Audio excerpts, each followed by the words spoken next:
Pullman Bus Costa Central realiza servicios entre Santiago y la región de Valparaíso, con origen y destino desde y hasta Valparaíso, Viña del Mar, Quilpué, Limache, Algarrobo, El Quisco, Cartagena, El Tabo, San Antonio, Los Andes y San Felipe, contando en todos ellos con servicio mascota a bordo y en modernos buses cama, semicama y ejecutivos. Pullman Bus Costa Central te lleva a tu destino.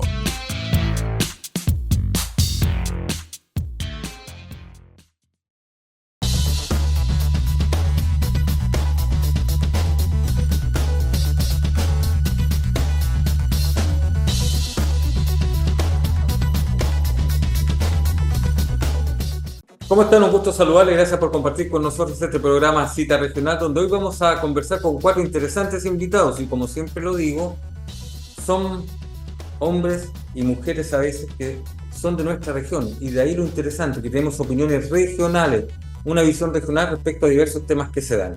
Así que de inmediato comenzamos a saludar a nuestros panelistas de este Cita Regional del día de hoy. ¿Cómo está Percy Marín, ex consejero de la provincia de Maricamarga, y aunque algunos lo digan, precandidato a diputado ya, ¿sí o no? Así es, efectivamente. Ya precandidato a diputado. Ya. Bueno, saludar a Ricardo. No le vamos a preguntar por qué distrito va a ir, ni tampoco quién va a ir con usted como en una pareja como candidata a senadora. Una dupla, una collera. La collera. Un gusto saludarle, Percy. Igualmente. Eduardo Muñoz, ¿cómo está? Gusto de saludarle. Analista político, eminente profesor de la Universidad de Valparaíso. Gusto de saludarle, Eduardo. ¿Cómo está? Hola, Bernardo, un saludo a ti, al panel, a quienes nos ven. Gracias por la invitación. Bien, también tenemos a Matías Mundaca, abogado de la plaza. Antiguamente se decía así, ¿recuerda, Matías? Se le presenta al licenciado Matías Mundaca o el doctor Matías Mundaca, abogado de la plaza. ¿Cómo está, Matías? Un gusto tenerlo. Hola, ¿qué tal, Bernardo? ¿Cómo están, queridos contertulios? Aquí estamos listos para reírnos un rato. Exacto, para conversar de la contingencia. Y Fernando Wilson, profesor de la Facultad de Artes Liberales de la Universidad Adolfo Ibáñez. ¿Cómo está, Fernando? También un gusto tenerlo en este programa. Por favor, un gusto estar, además con grandes amigos, digamos.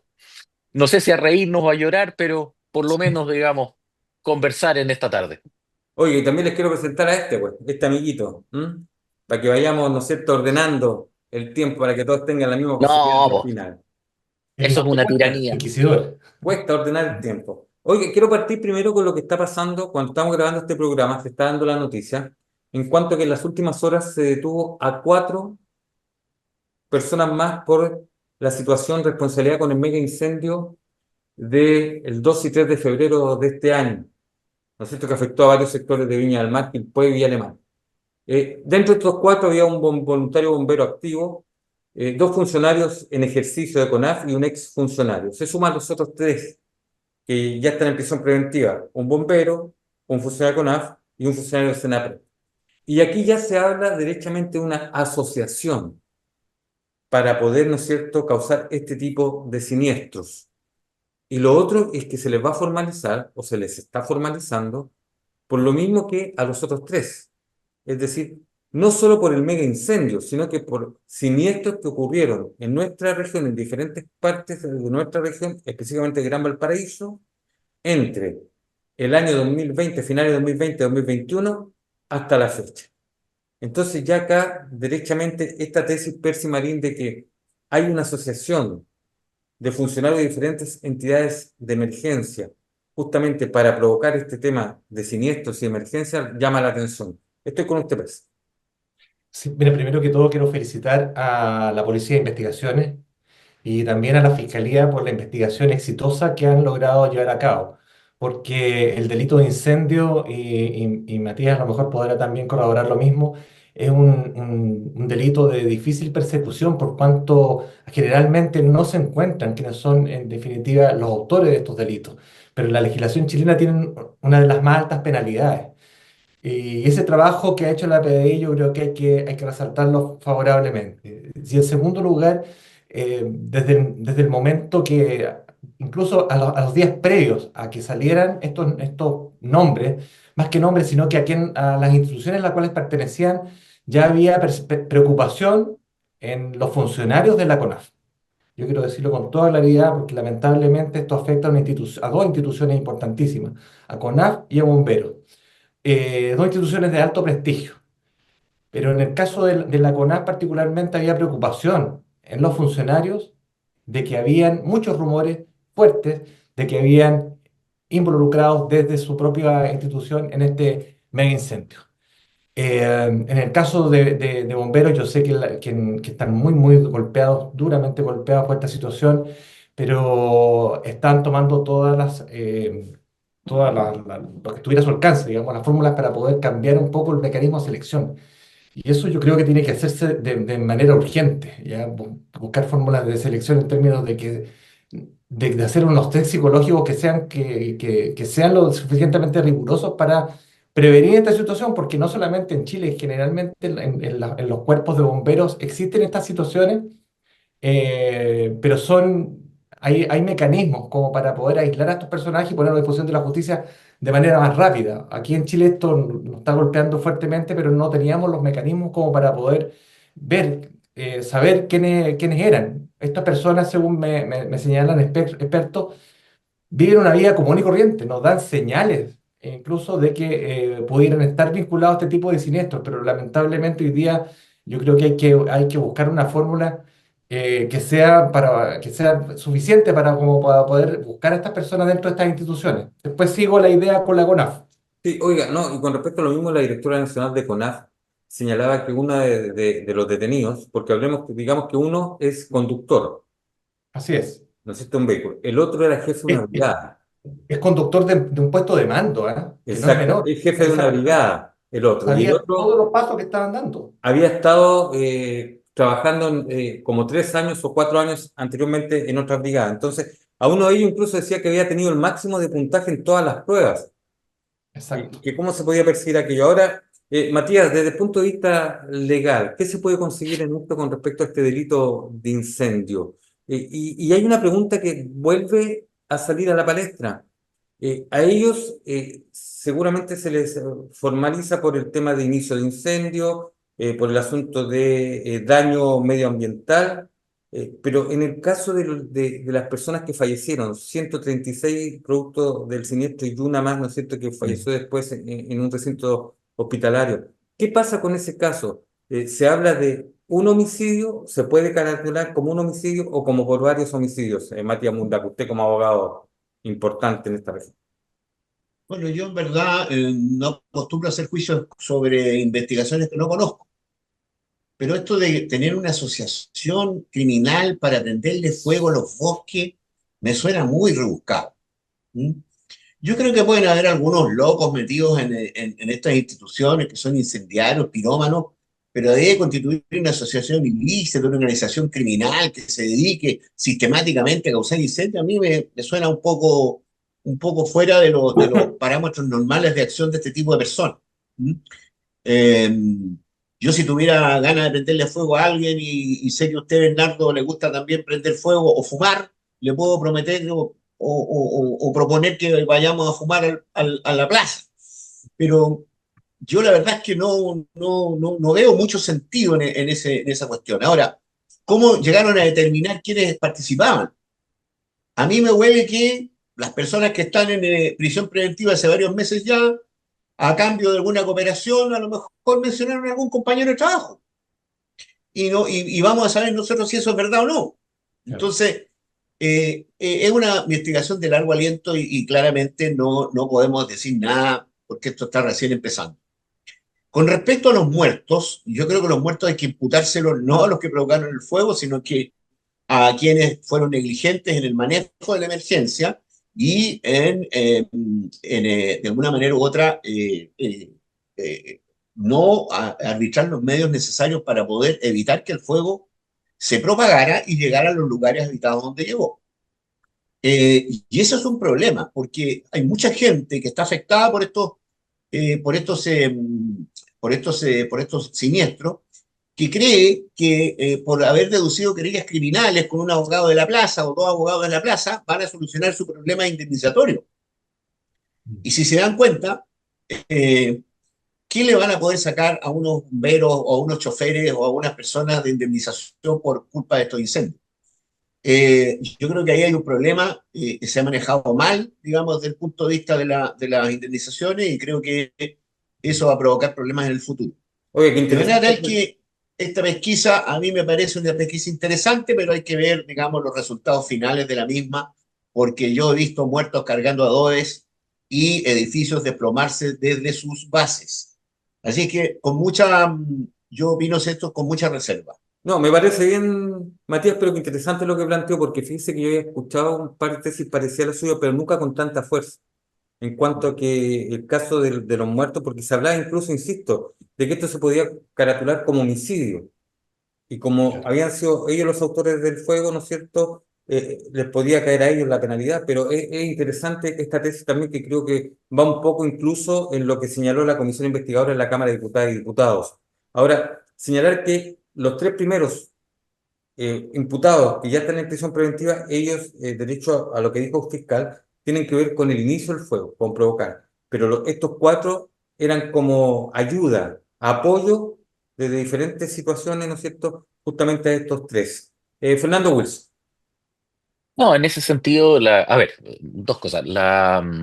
Por lo que se lee en prensa, aparentemente los descubrimientos habrían sido básicamente por intercepciones telefónicas y de diálogos a través de redes de mensajería y redes sociales. Y lo otro que se alude era un rumor tradicional en Viña del Mar, que era que muchas veces los peores incendios, digamos, comenzaban en torno a las fechas finales de mes, con el argumento de que algunos brigadistas de CONAF buscaban ser renovados en sus contratos, que es algo que nuevamente está siendo mencionado en la prensa. Ahora, como fuere, y ahí yo estoy completamente de acuerdo con lo que plantea Matías Mundaca, en el sentido de que esto requiere básicamente tiempo y dejar que la investigación continúe. Si es que a plazos regulares van apareciendo, se va ampliando la red, eh, significa que la investigación está prosiguiendo y confiemos que eso redunde en que tengamos una temporada de incendios menor este año. Ahora, sobre los homicidios, bueno, hay una serie de recursos y de querellas ya deducidas, por lo tanto, esto ya está en tribunales, por lo tanto, nuevamente es dejar que el sistema funcione, que el cliché estándar de que funcionen las instituciones y que se produzcan los fallos del caso. Ahora, es notable que se haya descubierto este caso, pero a mí lo que me genera una frustración impresionante como vecino de Viña es el hecho de que se haya descubierto a estas personas después de décadas. Es decir, hay un caso donde hay una persona que se especula que pudo haber estado, al menos lo que refería a la prensa, podría haber estado participando en esto entre 8 y 10 años con anterioridad. Es decir, pareciera ser que la investigación se hizo en serio solamente ahora, después de las consecuencias espantosas del incendio de febrero, y veníamos con este problema desarrollándose por una década y fracción, antes que se lo tomara en serio y finalmente alguien se dedicara a investigar y finalmente detectar a esta gente. Ahora, si es una red o no, bueno, eso lo determinará la investigación. No soy abogado, solo soy un vecino. Estoy con usted, Eduardo Núñez. Sí, bueno, primero, al igual que el aún Corea Marín, felicitar investigaciones porque efectivamente aquí perseguir este tipo de delitos es complejo porque incluso muchas veces los medios de prueba se consumen junto con el ilícito. Así que aquí un gran trabajo. Y respecto de lo segundo, mire, yo no me gusta pronunciarme cuando hay investigaciones tan complejas en desarrollo, ¿ah? Pero creo que aquí hay dos elementos que se han visto en declaraciones de prensa o dos hipótesis que no son menores. Porque claro, una cosa es la piromanía o gente enferma en la cabeza que a veces ocurre, ¿no? Que le prende fuego a nuestro patrimonio natural. Pero aquí además parece que hay una coordinación. Si hay una asociación ilícita o no, lo tendrán que ver los tribunales, pero parece que se cumple la hipótesis del código, ¿no? Dos o más personas articuladas y organizadas para la comisión de un delito o un simple delito. Y en ese caso, habría que ir a la causa, a la motivación. Y la motivación que más se ha mencionado, y eso es lo que me preocupa, es económica. Exacto. Es Por plata. claro, articular y generar el aumento o el mayor pago de horas extra, ¿no? O de recursos para esas instituciones. Ahora, los delitos penales lo cometen las personas, no las instituciones, así que vaya mi solidaridad también con instituciones importantes Mm. como CONAF, Bomberos, Senapred, ¿no? Que son instituciones vitales, ya lo hemos visto en cada uno de estos de emergencias que vivimos en el país. La coordinación entre estas instituciones es muy importante y esperemos que se recupere la confianza pública rápidamente, ¿no? Y para eso se requiere una investigación rápida, porque hasta que no se esclarezca la motivación de esta organización o el nivel de coordinación entre estas personas, eh, no vamos a aprender todo lo que tenemos que aprender de la situación, ¿no? Porque más allá de que se encuentren los responsables, que lo importante es que tanto los procedimientos, los protocolos, las instituciones, ¿no? Aprendan cómo prevenir este tipo de acciones, porque ya sabíamos hace tiempo que un altísimo porcentaje de los incendios son de causa humana, digamos, son de origen de un error o un dolo humano, ¿no? Eh, pero claro, una cosa se previene con educación, ¿no? El tema de la fogata, ¿no? Pero cuando que un grupo de personas se concerten para provocar incendios por fines económicos, y aún no está descartado, por lo que yo he escuchado de los fiscales, que hay incluso que hayan puesto en venta sus servicios, o sea, que hayan actuando en nombre tercero. Entonces, todas esas cosas hay que descartarlas, porque si no como digo yo, no vamos a aprender, ya que hay que aprender mucho, porque no podemos seguir perdiendo patrimonio. Esta temporada, ¿no? Los que han tenido acceso a los informes climáticos y todo lo demás saben que de aquí hasta abril del próximo año vamos a tener una temporada donde los días con condiciones de incendio van a ser altísimas. Entonces, yo creo que hay mucho que aprender aquí. Sin duda, además si a eso le sumamos, por ejemplo, el tema de la alta velocidad del viento, la cantidad de metros 30, cuadrados 30, enorme que hay 30. de terrenos con maleza seca, la cosa va complicada. El, el famoso 30-30-30, digamos. Exacto, pero a eso le sumamos factores humanos. Oye, Percy, un minuto para cerrar el tema porque vamos a pasar a otro después que de Sí, inmediato no, vamos a ir a sí, no, analizar las pasemos. elecciones. ¿Ah? Yo creo que a usted le interesa ya, pasado los días, hacer un análisis más profundo de lo que ocurrió con este 62 y fracción de porcentaje de Matías Mundaca. Perdón, de Rodrigo Mundaca. Disculpe, sí, yo No, sé. no, Es que no lo pero- vi hace tanto tiempo que se me confundió el nombre, Matías. Rodrigo Mundaca. Un minuto, Percy, para cerrar el tema. no, no, la verdad es que Bernardo, ya está dicho todo. Sí, la verdad es que mis antecesores dijeron prácticamente lo que yo quería complementar respecto a la CONAF, el incentivo económico que está detrás, que era lo que más preocupaba a los funcionarios y que se había evidenciado mucho con esto, y que ahora la solución que quiere dar el gobierno en definitiva es hacer una modificación en cuanto a los contratos. Recordemos que la CONAF es una corporación, por lo tanto sus contratos son contratos de trabajo, no son considerados funcionarios públicos. Y es una reforma que se venía desde el último gobierno del presidente Piñera y que lamentablemente nunca se ha concretado. Aquí en la CONAF hay personas muy, Pasa a muy ser un servicio importantes público. Se configura como un servicio público, sí. Claro, Así es. Entonces, ahí hay que poner, yo creo, los acentos. Eso era para cerrar. perfecto. Matías Mundaca, ¿alguna idea para cerrar el tema? No, ninguna, ninguna. Perfecto, Ya dije gracias. todo lo que tenía que decir. Perfecto, me parece. Fernando Wilson. No, estamos de acuerdo, digamos, en términos estrictos. Qué bueno que se haya descubierto esta gente y ojalá que les caigan Todo las bien. sanciones más duras que se puedan. Eduardo Muñoz. Sí, lo mismo, que se investigue rápido y que las sanciones sean ejemplares. Bien, vamos al otro tema, pues. Y ya hubo días para analizar, análisis más profundo. ¿Qué pasó? ¿Hubo traspaso de votos? ¿Hubo gente que en una primera vuelta votó por o una candidata y después votó por el otro candidato? Las cifras sí dan cuenta que, por ejemplo, en la primera vuelta, el 26-27 de octubre, hubo una cantidad de votos nulos y votos blancos bastante alta que esta vez bajó. ¿Qué fue lo que pasó? ¿Qué escenario hubo para que Rodrigo Mundaca fuera reelecto gobernador regional con un 62,51% de los votos válidamente emitidos el pasado 24 de noviembre?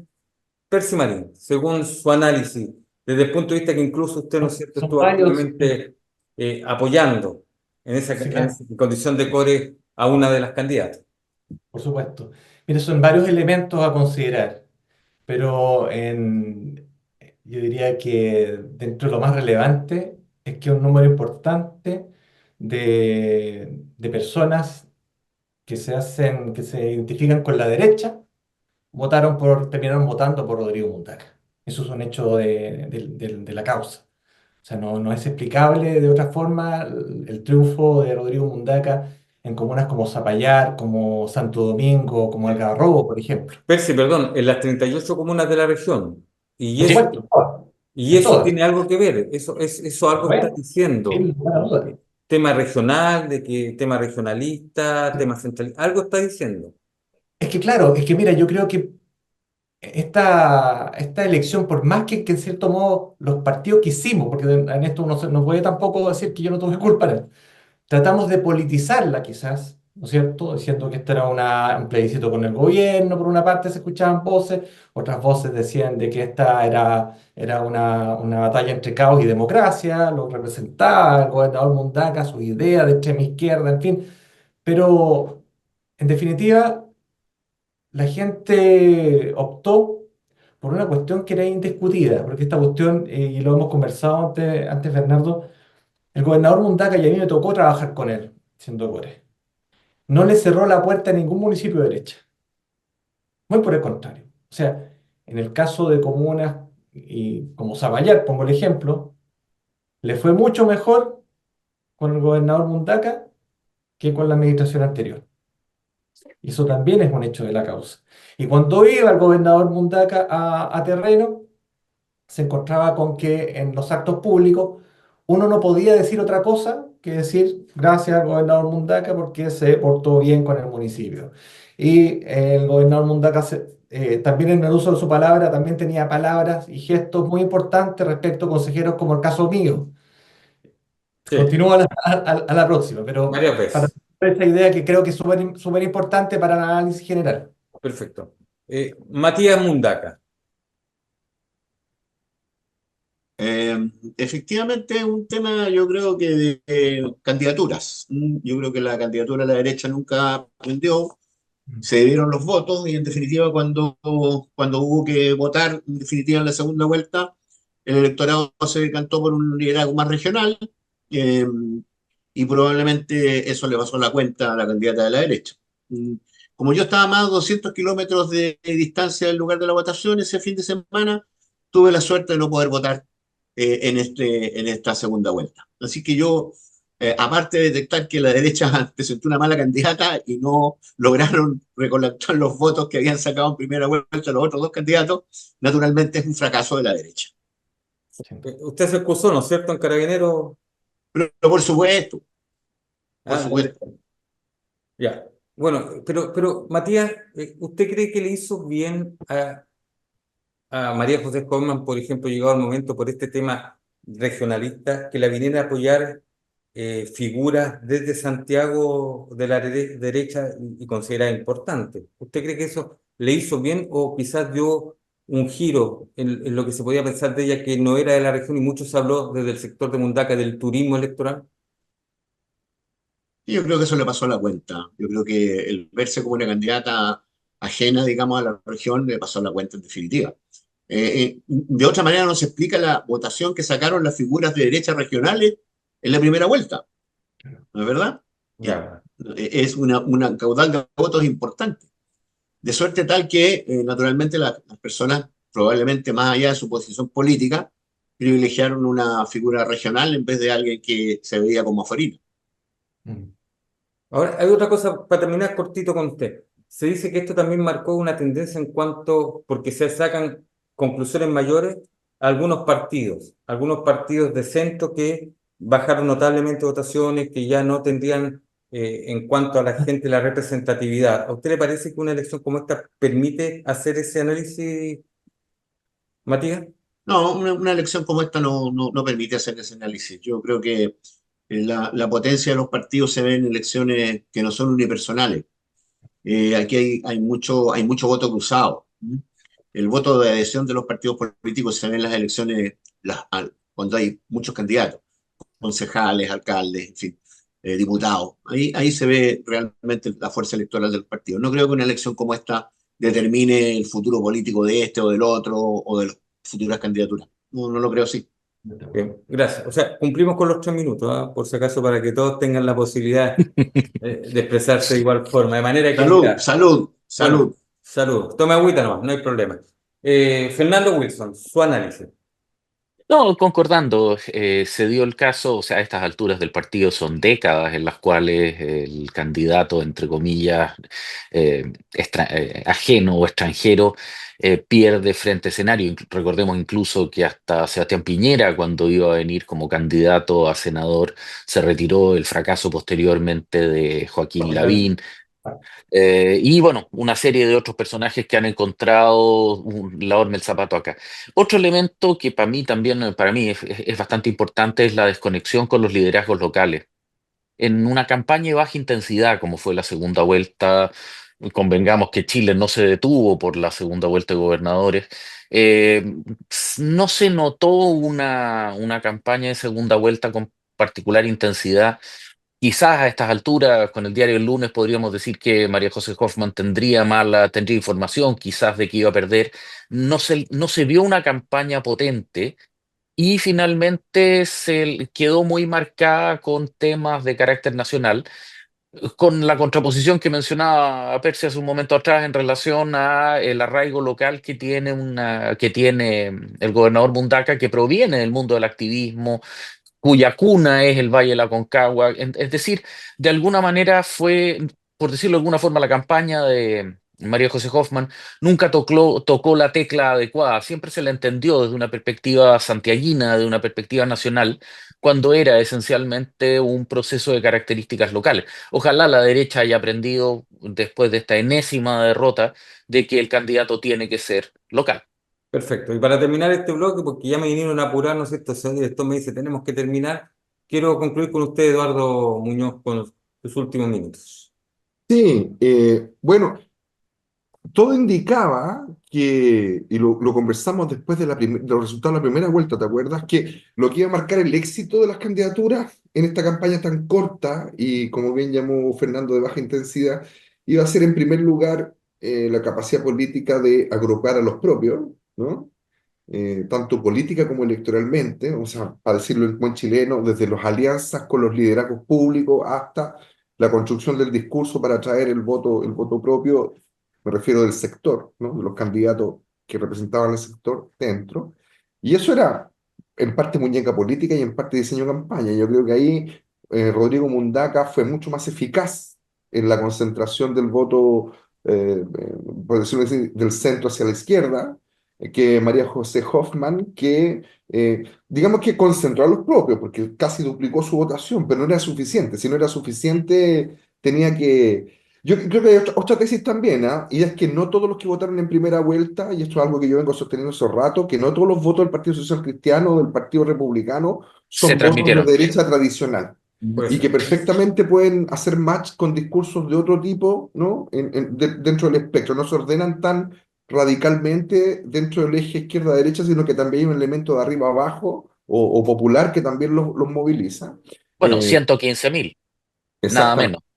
Entonces, claro, la respuesta de que evidentemente hubo gente que votó por algún candidato identificado con la derecha, en la segunda vuelta votó por Mundaca, es evidente, son cerca de 200.000 votos que hay que explicar muy bien, Perfecto. ¿no? Faltan estudios, pero por ahí va el punto. Y lo otro que me gustaría recalcar es que yo pensaba que iba a haber mayor abstención, ya sea activa, hubo un poquito más, o sea, votaron 100.000 personas menos, o sea, un pequeño, un punto de diferencia en la participación electoral, pero los nulos y los blancos disminuyeron. O sea, aumentó el voto válidamente emitido. Y eso Exacto. significa que la gente llegó muy decidida a votar el día de la elección muchos de los elementos que aquí se han dicho, por la localía, que ojo, yo no creo que es el único. Yo morigeraría ese comentario. Puede ser que gane alguno de afuera siempre que sea un buen candidato. O sea, Perfecto. si se va a importar un candidato es porque hay que estar seguro que en la región no hay un candidato que tenga las características, porque puede ocurrir.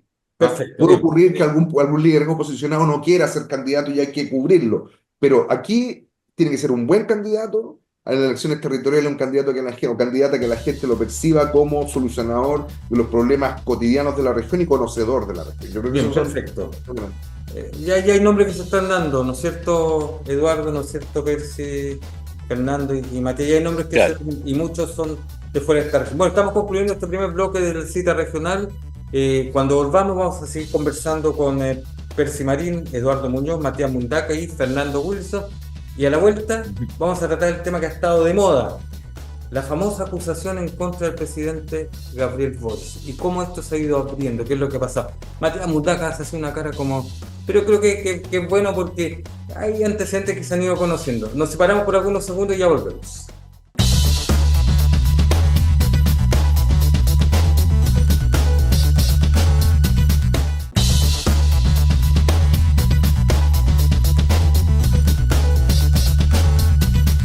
Y retomamos lo que es este cita refrán interesante, como siempre, la conversación con nuestros panelistas invitados, todos de nuestra región: Percy Marín, Eduardo Muñoz, Matías Mundaca y Fernando Wills. Lo dejé esbozado al concluir el primer bloque. Vimos la cara de Matías Mundaca diciendo qué es lo que pasa. Y yo quiero partir con usted, Percy. Primero le voy a pedir que nos espere para que Matías Mundaca, desde el punto de vista legal, explique esto, porque de acuerdo a lo que se ha ido conociendo, Matías, esto es una acusación que no tenía asidero, que podría haberse caído perfectamente antes que llegara a conocerse públicamente, pero algunos señalan que se levantó producto de la misma declaración, probablemente de los abogados del presidente de la República. Yo creo que es bueno tener una visión legal de esto, Matías Munda. Sí, mira, yo creo que muchos de los errores de este gobierno es por la impericia de las personas que están en los cargos y que asesoran a una autoridad tan importante como el presidente de la República. Porque es el presidente de la República. Nos guste o no nos guste, Gabriel Exacto. Boric es el presidente de la República. Es una autoridad, la mejor autoridad del Estado. Y la impericia es realmente una cosa que no se puede dejar pasar, porque no puede ser que un abogado no esté enterado que el delito que se le está imputando por esta presunta denunciante, que además tiene condenas, en fin, solamente es delito a partir de eh, eh, a partir del mes de junio de este año. Los hechos se denuncian como ocurridos en el año 2012 y 2013. Es decir, si a mí me llega una denuncia, yo soy abogado del presidente, y yo pido la copia de la carpeta y me la dan, yo antes de andarle golpeando la puerta al fiscal que lleva la causa, presento un escrito en el juzgado de garantía y pido el sobreseimiento definitivo de la causa. Si los hechos no eran delitos al momento de que se denuncian cometidos, son delitos, digo y lo repito, desde el mes de junio, cuando se publicó una ley especial, ¿no es verdad?, que protege, bueno, la identidad de género.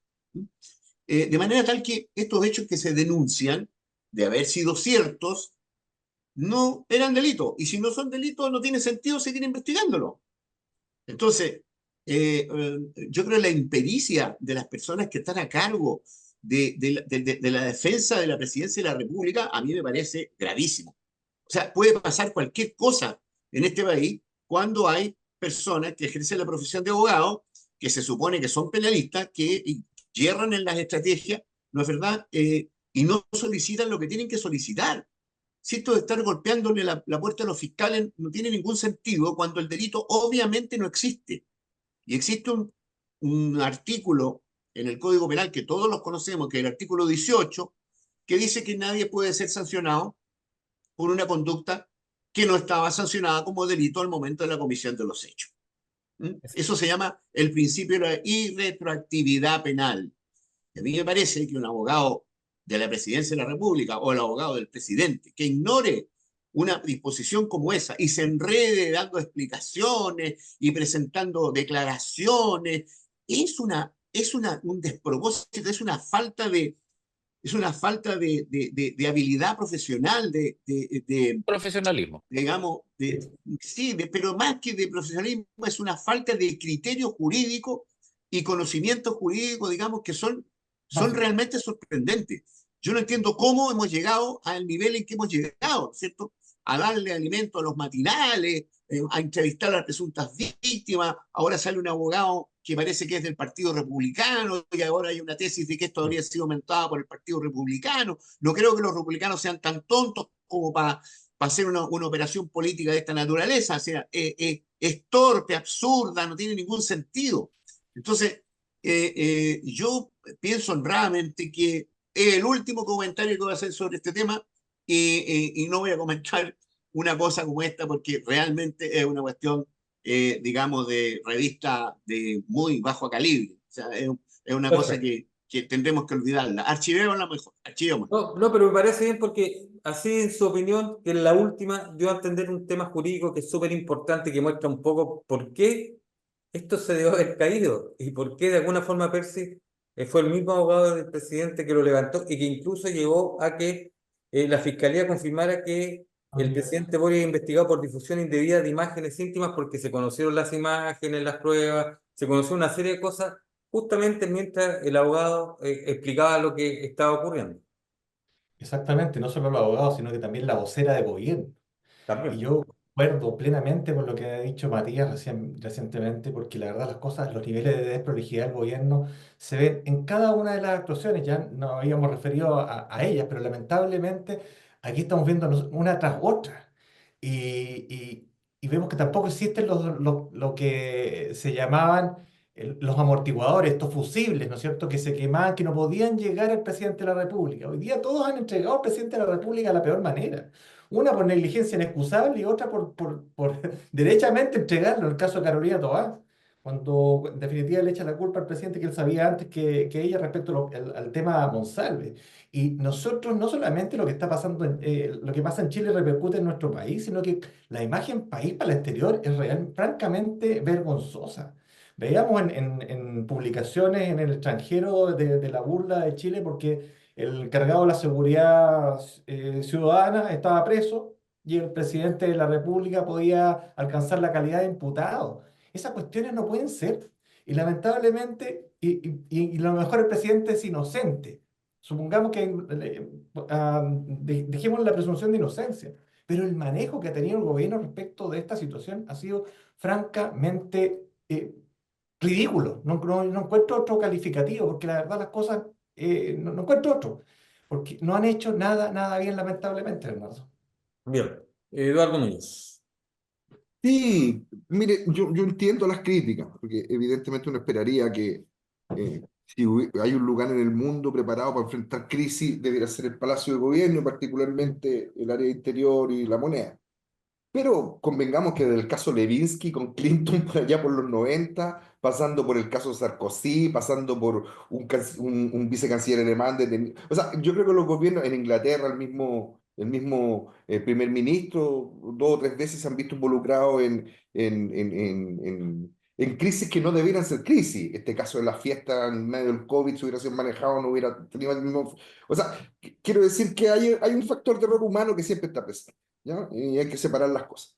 Yo en esta cuestión creo que evidentemente, que tal como dijo el abogado Mundaca, faltó primero 2 errores. Uno, jurídico, de no analizar bien el caso. Y segundo, tomar decisiones procesales por amenazas comunicacionales, pues son dos cosas que se conectan, pero no puede una influir en la otra. ¿Ah? Eh, Tenía un amigo mío que, bueno, el viejo dicho es al César lo que es del César, a Dios lo que es de Dios. Bueno, yo creo que a los tribunales lo que es de los tribunales y a la política lo que es de la política. El manejo de la denuncia, la desvirtuación de la denuncia, que además era fácilmente desvirtuable, era un fenómeno comunicacional para desconectarlo del caso Monsalve, pero por otro lado había que tomar las decisiones procesales que correspondían. Y lo que aquí llama la atención es que la arista de la filtración se abre a partir de la entrega de los correos electrónicos del propio presidente, que no era que, como bien explicó el abogado Mondaca, parece que no era necesario, ¿no?, haber hecho ese gesto, porque se trató de tapar como una cuestión comunicacional con un hecho judicial, ¿no? Y ahí se mezclan temas cuando no corresponde. Pero dicho eso, yo creo que esta crisis nos tiene que enseñar también a todos y todas de que se está crispando de tal manera el ánimo, porque fíjense los titulares del primer día que se supo la denuncia, ¿no? En la palabra presunto o la palabra implausible no era lo que primó en los titulares el primer día en la prensa escrita. Eso se vino a producir el segundo y el tercer día cuando ya era evidente que el caso era insostenible, ¿no? Y tiene que ver con que, no sé, alguien está haciendo el cálculo equivocado, que este tipo de escándalos hay que agrandarlo, como que esto fuera a afectar solo al gobierno, y en realidad yo creo que no nos estamos dando cuenta que estábamos haciendo una crisis de confianza en todas las instituciones. Yo comparto que ha habido una espiral en esa cuestión y que a lo mejor todas las oposiciones de los últimos años se han pasado de rosca, pero creo que llegó el momento de como sistema político analizar hasta dónde es sano para el sistema sobredimensionar las crisis. Perfecto. Estoy con usted, Fernando Burs. No, de alguna manera insistir en que este es un caso mucho más político que jurídico, la torpeza de haber siquiera convertido esta situación en un caso destaca. Quizás, digamos, el que se quema con leche ve a la vaca y llora, digamos, los problemas que ha tenido el gobierno con este tipo de situaciones, el caso Monsalve y particularmente las acusaciones que fueron contenidas precisamente por la hoy ministra de la Mujer durante la campaña de segunda vuelta, hacen que Presidencia tenga una sensación frente a las acusaciones de abuso sexual que sea extraordinariamente elevada. Ahora, sin entrar en la técnica jurídica, donde hago fe de que parece ser que hubo un manejo cuando menos profesionalmente frágil o débil, el hecho de que se haya cometido una serie de errores de carácter operativo y técnico muestran una fragilidad en términos administrativos de este gobierno y particularmente de los gabinetes de la moneda que es francamente preocupante. Y se comienza a convertir en rutina. Esto mismo de alguna manera se ha dado prácticamente en todas las crisis que el gobierno ha tenido que enfrentar. Y queda la duda de, no tanto de la conducción superior, sino que más bien de de los escalones intermedios que deberían ser capaces de contener, controlar, evaluar. Y no, bueno, como se ha dicho aquí ya varias veces, evitar que esto llegara ni siquiera al presidente de la República, a los ministros. Este era un tema que tendría que haber sido manejado a nivel de jefe de departamento jurídico, no, ni siquiera salir de ahí. Pero bueno, de alguna manera el que estemos conversando de esto muestra un severo problema de gestión y de asignación de prioridades que, bueno, ha complicado al gobierno ya a estas alturas por 3 años. Recordemos también la misma reacción frente al caso convenios, etcétera, etcétera. Bueno, y que estemos conversando esto con las opiniones de ustedes, da cuenta también que en Quinta Visión los temas los tratamos desde otra arista. Porque perfectamente podíamos haber ido al tema de la acusación, que le robó, no le robó el pene, que fue esto o no fue esto otro. Sin embargo, lo hemos tratado desde una lista que creo que es de fondo como para tratar de explicar por qué las cuestiones legales de repente se mal usan Exacto. en este caso. Así que yo creo que eso es lo importante. Oiga, nos debe quedar una posibilidad para cada uno. Pasa rápido este programa. Y voy a hacer algo que hacíamos habitualmente. 2 minutos y medio para cada uno para que exponga un tema desde su responsabilidad que quiera exponer y lo pueda desarrollar, ¿no es cierto?, en ese tiempo. Así que de lo que piensa, opina para que nuestros panelistas también puedan expresar lo que ellos quieren en este momento a nuestros televidentes. Parto con ustedes, Matías Mundaca. Sí, bueno, yo estaba recién comentando con Fernando la dictación de un decreto del Supremo del Ministerio de Defensa Nacional que establece las reglas de uso de la fuerza para las Fuerzas Armadas como autoridades que fiscalizan la ley de control de armas. Eh, Esto no es la ley que nosotros necesitamos, ¿no es verdad? Porque la ley que nosotros necesitamos está trancada en el Congreso porque hay un enfrentamiento fuerte entre las indicaciones que se le han hecho al proyecto por parte de la oposición y también, evidentemente, por parte del gobierno. Pero me parece que este decreto, que es solamente un decreto supremo, por lo tanto no constituye una eximente responsabilidad penal desde el punto de vista penal. eh, por eso es que es importante que eh, todas las fuerzas políticas puedan darse un tiempo, así un poquito tiempo. Entonces, para dejar de pensar en las acusaciones constitucionales, en la guerrilla política diaria, en los egos, en el cálculo de 5 días como máximo tiempo en que uno planifica las acciones, ¿no es verdad? Y se sienten un poco a tramitar lo que corresponde, que es la ley de las reglas de uso de la fuerza, para no solamente las Fuerzas Armadas, sino que las fuerzas de orden y seguridad. Bueno, pero lo más simpático de esto es que, y por eso le decía a Fernando que analizara bien el tema, porque él es experto en estas materias, hay un párrafo al final, que es la resolución de la Contraloría General de la República, que señala claramente en el dictamen, ¿no es verdad?, que estas Fuerzas Armadas no podrán intervenir en procedimientos operativos que impliquen ejercer funciones que competen privativamente a las fuerzas de orden y seguridad pública. Entonces, yo no entiendo cómo No pueden se hacer dicta nada. un decreto, ¿no es verdad?, además de sostener una serie de citas que están mal citadas en el considerando, ¿no es cierto?, del decreto. ¿Ya? Claramente los abogados estamos fallando en la pega que tenemos que hacer. Entonces, hagamos bien la pega. Vale, Porque viene doña Dorothy, ¿no es cierto?, y en unas 5 o 6 líneas echa abajo todo lo que hay en el decreto. Entonces, perfecto. hay una falta de cuidado en los asuntos de Estado que es muy complejo. Y yo Perfecto. invito a todos los sectores políticos a terminar con esta incertidumbre y tramitar y aprobar definitivamente la ley que está pendiente en el Congreso, que es muy importante para enfrentar el crimen organizado, que es el problema que tenemos a la puerta de soportar como país.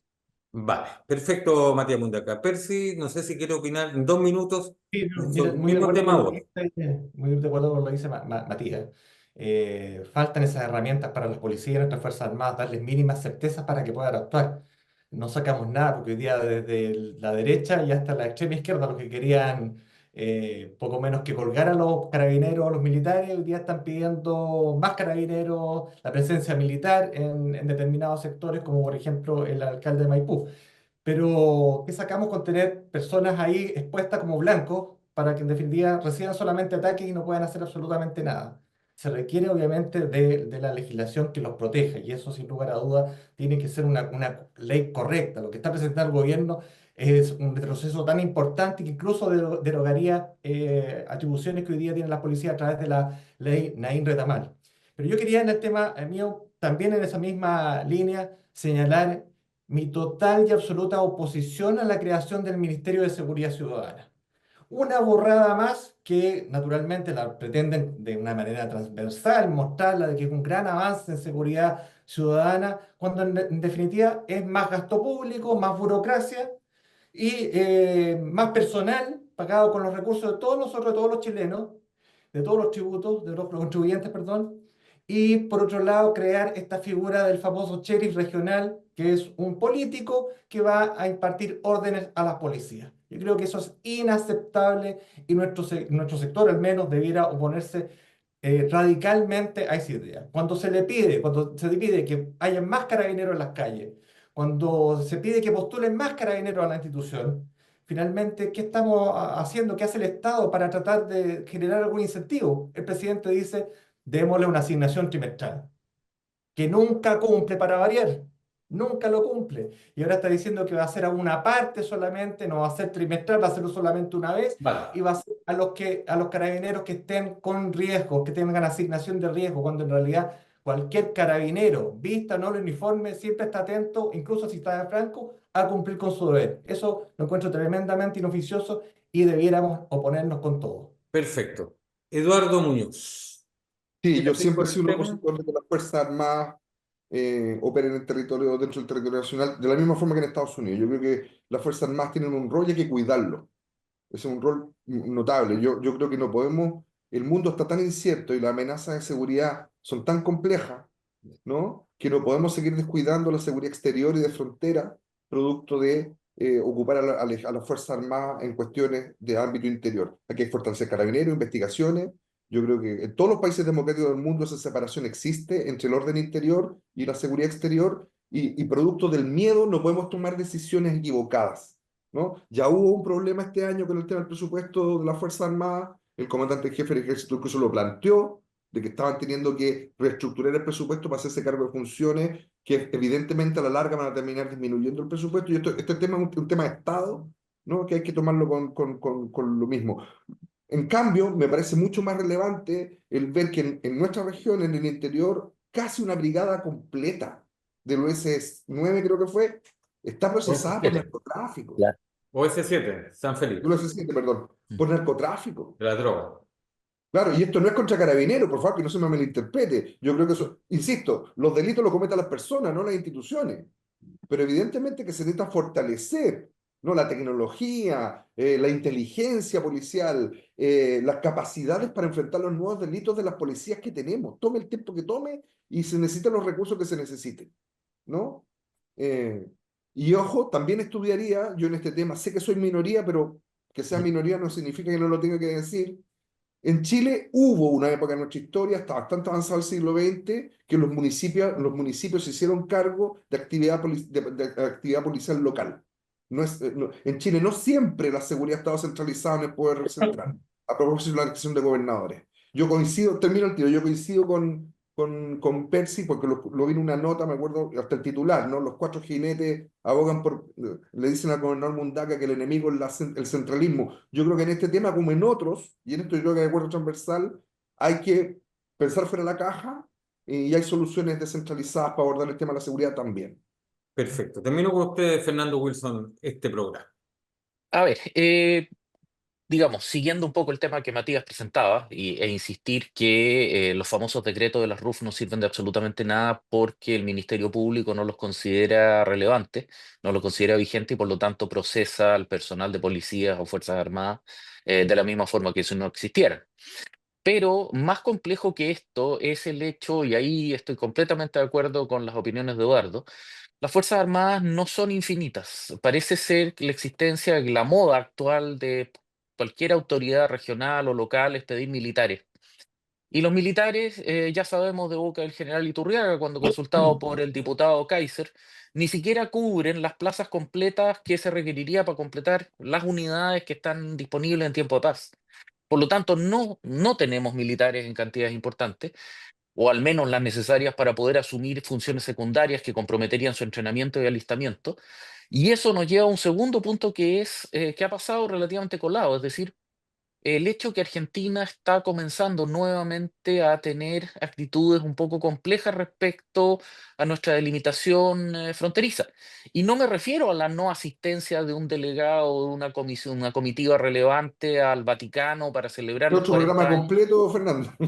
Y no estalla, o sea, estamos hablando de que ellos tienen un documento oficial dentro de el anexo 17 de su política de defensa publicada, está en la red del Ministerio de Defensa argentino desde el año 2021, donde reclama el uso compartido del Estrecho Magallanes y del Mar de Drake. También están creando nueva delimitación al sur de aquella delimitada por el Tratado de Paz y Amistad de 1984, es decir, estamos teniendo problemas limítrofes y mientras tanto se reducen los aportes financieros que están determinados por ley al equipamiento de las Fuerzas Armadas, no se completan las plazas de estas. Estamos comprometiendo el nivel de nuestra capacidad disuasiva, que si bien es eminentemente de voluntad política, pero tiene que estar apoyada en una capacidad objetiva. Y si estamos tratando de utilizar a las Fuerzas Armadas para proteger a los CEFAM, como una destacada periodista escribía en una columna en un matutino nacional, chupaya que estamos perdidos en términos de orientación y estructura de análisis de para qué son las Fuerzas Armadas. Bueno, sin duda un tema, como bien decía Eduardo Muñoz, para tratar largamente, pero ha sido interesante esta última parte del programa porque a partir de lo que ustedes como panelistas proponen, también podemos desarrollar temas de interés para nuestros televidentes. Quiero agradecer a Percy Marín, ex consejero regional por la provincia de Marga, que ya lo podemos nombrar precandidato a diputado. Eduardo Muñoz, analista político, docente, ¿no es cierto?, importante docente de la Universidad de Valparaíso. Matías Mundaca, abogado de La Plaza. Muchas gracias. Y también a Fernando Wilson, profesor de la Facultad de Artes Liberales de la Universidad de Adolfo Ibáñez.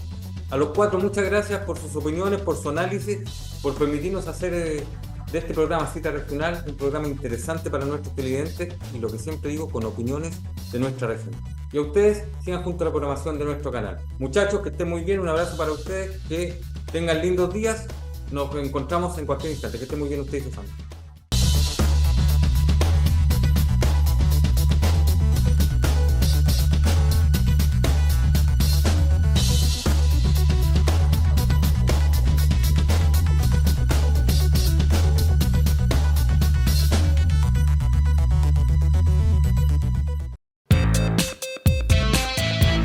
Pullman Bus Costa Central realiza servicios entre Santiago y la región de Valparaíso, con origen y destino desde y hasta Valparaíso, Viña del Mar, Quilpué, Limache, Algarrobo, El Quisco, Cartagena, El Tabo, San Antonio, Los Andes y San Felipe, contando en todos ellos con servicio mascota a bordo y en modernos buses cama, semicama y ejecutivos. Pullman Bus Costa Central te lleva a tu destino.